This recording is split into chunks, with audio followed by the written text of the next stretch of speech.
nasa ating pong linya. Alamin ho natin ang sitwasyon ng ating mga kababayan dyan po sa lalawigan ng Albay. Ang OIC Department Head ng APSEMO o Albay Public Safety and Emergency Management Office. Nasa ating pong linya si Sir Roderick Mendoza. Sir Roderick, marahay na aga po muli sa inyo, sir. Good morning po, Sir Roderick. Ay, good morning po. Good morning sa mga tagapakinig ninyo po.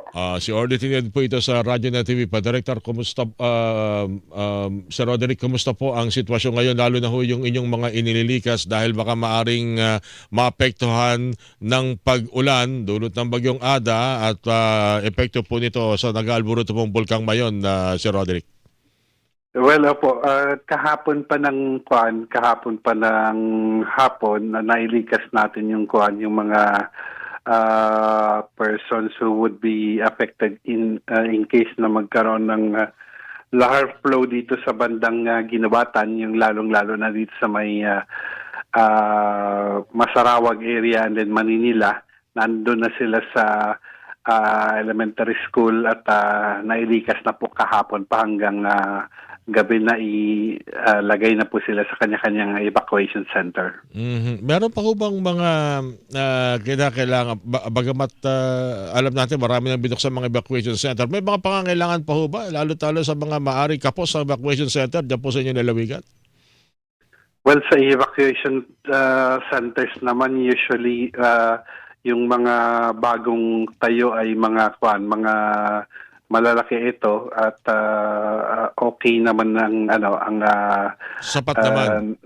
Sapat naman po, nagkakasya naman po sila dito sa kanya-kanyang evacuation center, but then may mga evacuation center pa din na schools ang ginagamit. Kapag ka-schools kasi may patakalan tayong limited lang yung days to gagamitin. So, but then itong bagyo naman, lang to, 2 to 3 days, mahaba na yung 3 days na to. Usually nga, 1 day lang babalik na rin sila. Habang nakakausap tayo, Sir Roderick, kumusta po ang sitwasyon dyan sa Albay? Maulan ho ba? Meron ho bang paramdamang bagyong Ada? And of course, yung mga huling nakikita ho dyan sa bunganga po ng Bulkang Mayon, kumusta po yung monitoring dyan?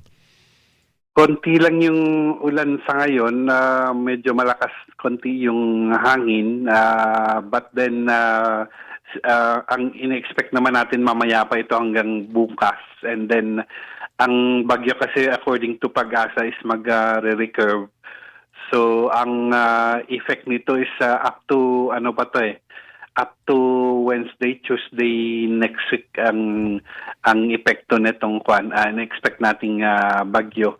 So yan yung pinaghahandaan nitong ating mga in-evacuate sa dalawang barangay nito dito sa may Ginawatan, Albay. Naka-ready ho ba ang APSEMO dahil ang projection mukhang ito'y panibagong mahaba-habang paghahanda, mahaba-habang pagtugon sa emergency kaugnay ng pag-alburuto ng Bulkang Mayon? Baka abutin na naman ng 6 na. Handa ho ba APSEMO ho dyan, Sir Roderick?